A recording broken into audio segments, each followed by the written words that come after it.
Oh man, this is immediately awesome. G'day ladies and gentlemen, welcome to Draw with Jazza. I'm Jazza and today I'm going to be using the HTC Vive to create my first ever finished VR painting. I'll be using Google Tilt Brush, which is an awesome painting app in VR, and if any of you have heard of the HTC Vive and painting in VR, you will have heard of Tilt Brush or at least seen it. I will of course be screen capturing and recording the footage from within the Vive itself so you can sort of see it as I move around, and I have a secondary camera which is actually on the front here which captures the room around me. So as I wear that, this wonderful little fisheye camera will capture everything that I do, or at least from my perspective as I move my hands and stuff. So I'm just in a spare bedroom in my house here. I've got a bit of a play area set up, and you can see I've thrown all the junk in the room back there, so please ignore my mess here. Let me just... So I was trying to think about what I should make for my first ever virtual reality painting. What I'm going to paint today is the Iron Giant. It's one of my favorite childhood animations, and I think this fits not only because it's a little bit more of a geometric and solid form, but also because the content in Tilt Brush is scalable. So I love the idea of painting the Iron Giant sort of at my scale and then blowing him up and being on his hand as he's like looking at me or something. I just think the idea of something like that would be super cool, so I'm gonna give it a go. Wish me luck. I've only used this a little bit, but it's so transportative. It's like I've stepped into another world. Let's pick a new environment. I'm gonna go with, what am I going with? Let's go with Snowman, because at the end of the movie, The Iron Giant, it's in the snow, you know? But I don't like the snowman, so just, you know, I don't know.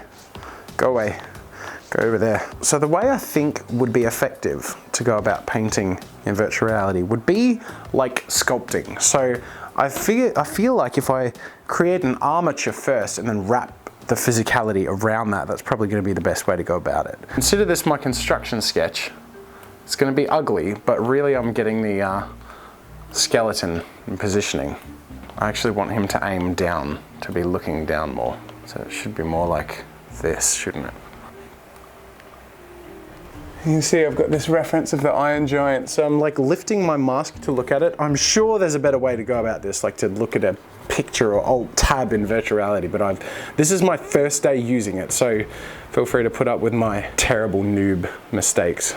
So I feel like his hand would be here, right? Let's make it flat, because I'm going to be standing on it.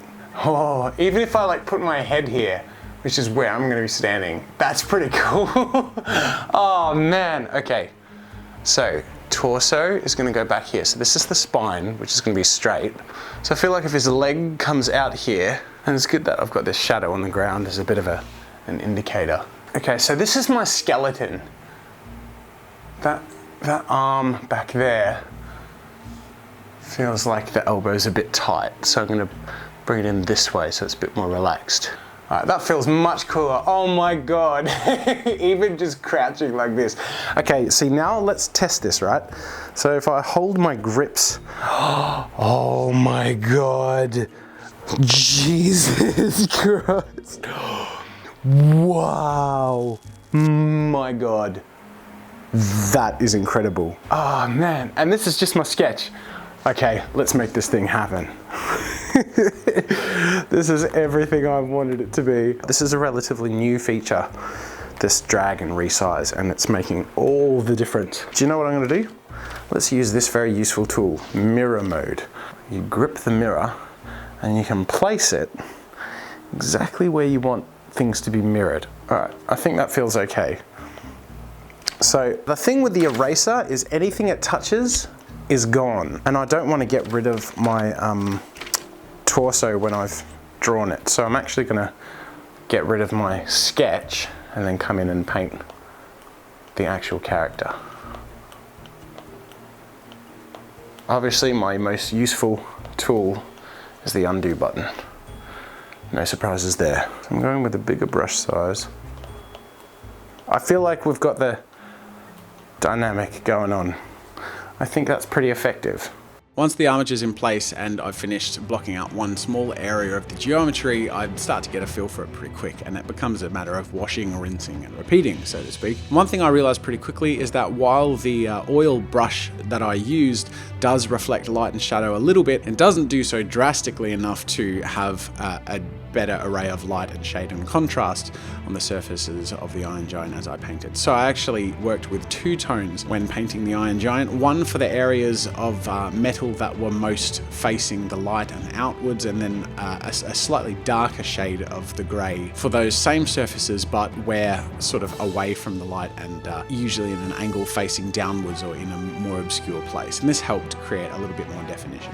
So the fact is, at this stage, you can't get very solid and clean silhouettes and shapes built in Tilt Brush. It's pretty much a sort of painting, sketching tool. But if you're persistent and take your time, keeping your workflow fairly loose but still as accurate as possible, you can end up with decent sort of geometry and shapes. Now, for the most part, I stuck with my oil brush, which has that textured naturalistic feel which bounces light and shadow a little bit. But for the limbs themselves, I actually used the wire brush, which doesn't bounce light as much but also has a bit of three-dimensional thickness to them. So I used that wire brush to sort of redo the armature of the character, just so that I had something solid and clean to work with, because especially in the upper arms and upper legs, they would be what would be exposed anyway, so I needed to clean it up. And then on top of that, I went to, I think it was my paper brush, and used the straight drawing tool to create the blocky outlines of the forearms and the lower legs. Once the ends of the limbs were in place, it was pretty obvious that the upper legs and upper arms were a bit too thin, so I went back to my wire tool and built up the mass there. And I also used the same wire tool to add the fingers to the hands of the Iron Giant. I make sure throughout the painting process to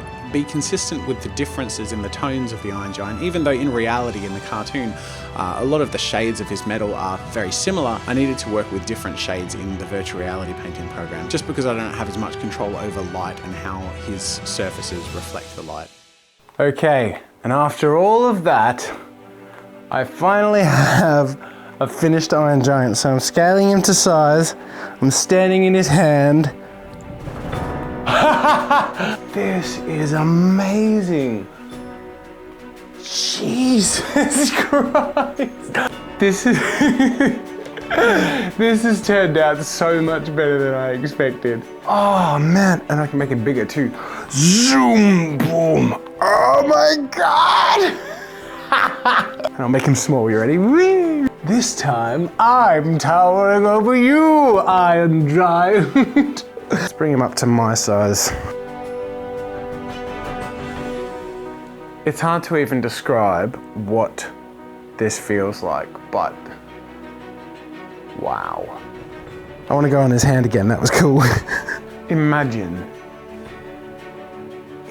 if I could animate this. Oh my God, imagine if I could have him look down and say something.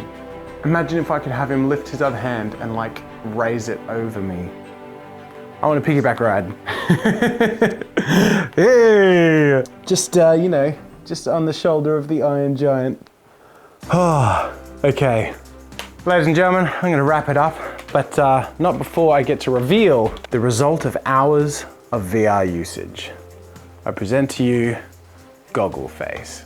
But before I leave and wrap up, I just thought I'd mention that I'm making all of the Tilt Brush files that I make using my Vive available to you guys for free, so that if you have a HTC Vive, you can experience for yourself what it's like to stand in the hand of the Iron Giant. But if you don't have a Vive, don't worry, I'm gonna find a website or some sort of service where I can share the file and you can explore it in 3D as well anyway. So that should mean in theory in a browser, you should be able to check it out, or on your phone. I'll explore that and put a link in the description. And just like that, ladies and gentlemen, that is my finished VR art piece. Thank you so much for watching. I hope you enjoyed it. I had so much fun making it. And if you want to see future VR content, I definitely plan on using this thing more. In fact, I plan on setting up something a little more permanent than my spare room and this sort of setup. The VR content I make will come out semi-regularly, at least once a month on this channel. And I plan to polish the recording and the production of it as well, and challenge myself as I become familiar with the tools and as they develop themselves. Thank you so much for watching, ladies and gentlemen. If you haven't, make sure to subscribe or hit that like button and share the video if you enjoyed it. And I guess that's it. So until next time, I'll see you later. Thanks for watching. Make sure to subscribe to my channel for new content every week.